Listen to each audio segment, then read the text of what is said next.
त्यावेळेस लाडक्या बहिणीनं त्यांना इतकं सारखं लाडक्या बहिणींच्या बद्दल बोलत होते की अजून लाडकी बहीण यांच्या मनामध्ये अशी ठाण मांडून बसलेली आहे.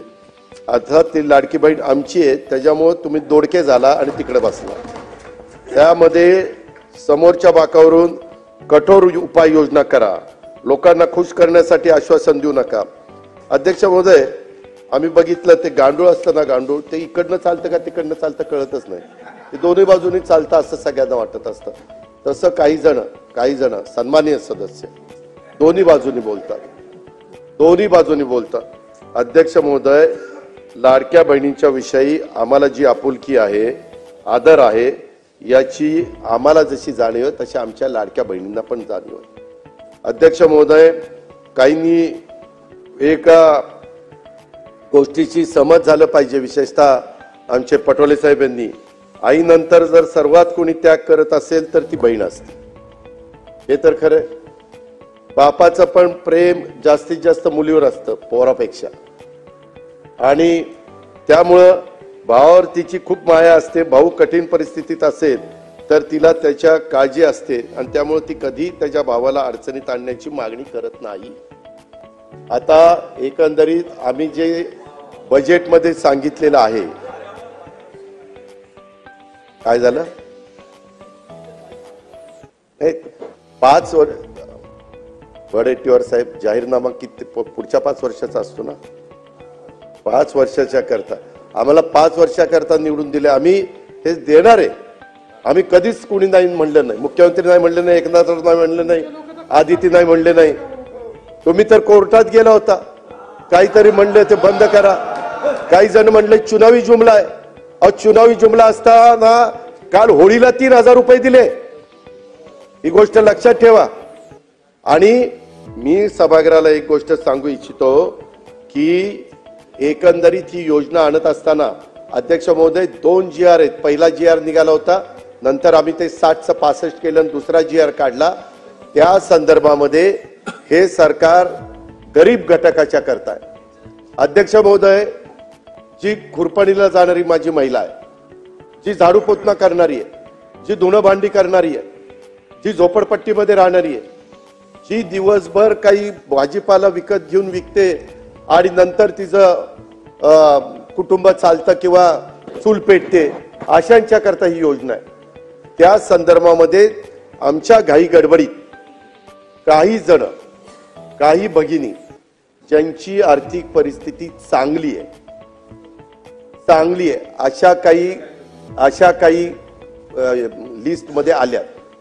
आम्ही त्यांना विनंती केलेली, मागे पंतप्रधानांनी पण ज्यांची परिस्थिती चांगली आहे त्यांनी उजाला गॅसचा फायदा घेऊ नये अशा पद्धतीने केलं. लाखो लोकांनी गॅस म्हणजे त्याचा फायदा घेतला नाही.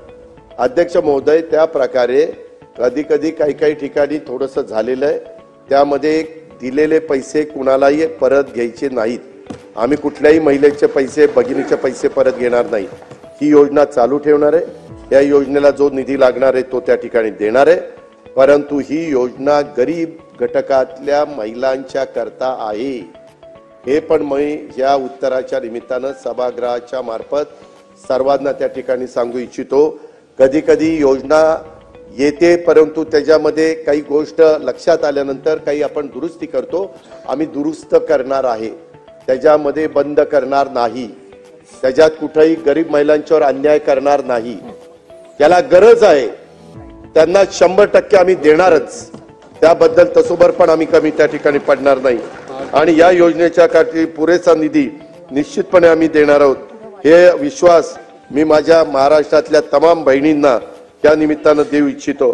या योजनेचा वेगळा अर्थ जर आपण करायचं म्हटलं तर एक गोष्ट अध्यक्ष महोदय, काही योजना पुढे आल्यानंतर आम्हाला आठवतंय ही योजना ज्यावेळेस आम्ही दिली त्यावेळेस काही महिलांनी 1500 रुपयाचे ते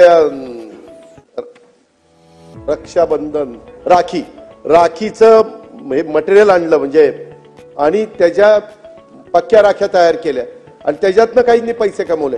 त्या महिला आपण देवेंद्रजी जायचो त्यावेळेस भेटायच्या की आम्हाला 1,500चे मला 20,000 रुपये झाले, माझे 18,000 रुपये झाले. त्या पद्धतीनं अर्थमंत्री म्हणून मी अरे थांबा ना जरा, ऐका ना.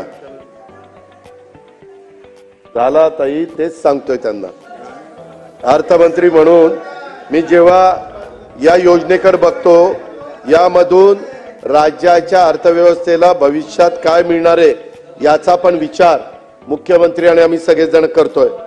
त्याच्यामध्ये 1500 रुपये थेट रोख रक्कम भगिनीला मिळते. महिला सक्षमीकरणाचं एक मोठं पाऊल आहे. परवाच विधान परिषदेमधले आमचे गटनेते प्रवीण दरेकरांनी एक घोषणा केली. लाडकी बहीण योजनेचं अकाउंट उघडणाऱ्या बहिणींना मुंबई बँक 10 ते 25 हजार रुपयाचं कर्ज देणार आहे आणि त्याला 1,500चा हप्ता, आपला जो हप्ता आधी ती त्यांना जाणार आहे तो त्यांनी त्या बँकेत भरायचा आणि त्यांना त्यांच्याप्रमाणे कुणाला 10,000 कुणाला 25,000. आणि राज्यात महिला आर्थिक विकास महामंडळासारखी संस्था आहे जिला सहकारी बँका आणि त्याच्यामध्ये आहेत. मी आपल्या सर्वांना एक नम्रतापूर्वक आव्हान करू इच्छितो की ज्या महिला छोटा मोठा व्यवसाय सुरू करायचा आहे त्यांच्यासारखी लाडकी बहीण योजनेत जोडून कर्ज योजना तुम्ही काढा. म्हणजे ही योजना केवळ मदतीची राहणार नाही, त्यामधून महिलांचं सक्षमीकरण करण्याच्या बाबतीत आणखी एक पाऊल त्या ठिकाणी पुढे टाकलं जाईल. आणि माझ्या माहितीप्रमाणे नागपूरला, विदर्भात तशा पद्धतीनं नागपूरलाच केलं गेलेलं आहे. कारण हा थोडका पैसा नाही अध्यक्ष महोदय, 45,000 कोटी रुपये आज महिलांच्या हातामध्ये जातात 12 महिन्यामध्ये. आज तो पैसा कुठल्या तरी छोट्या मोठ्या दुकानात जातो, काही ना काही महिलांच्या हातामध्ये पैसा राहतो, टिकून राहतो, खर्च होत नाही आणि ते बरोबर बचत करतात. कारण हा थोडका पैसा नाहीये. या माध्यमातून आमचं हेच धोरण आहे की बहीण सक्षम होईल, तिच्या कुटुंबाला हातभार लागेल आणि पैसा राज्याच्या अर्थव्यवस्थेत येऊन अर्थव्यवस्थेला देखील छोटं मोठं त्या ठिकाणी योगदान मिळेल. हे पण मी अध्यक्ष महोदय सांगू इच्छितो. नवीन घडामोडी पाहण्यासाठी आजच आम्ही मुंबईकर 24 तासला लाईक करा, सबस्क्राईब करा आणि अपडेट रहा.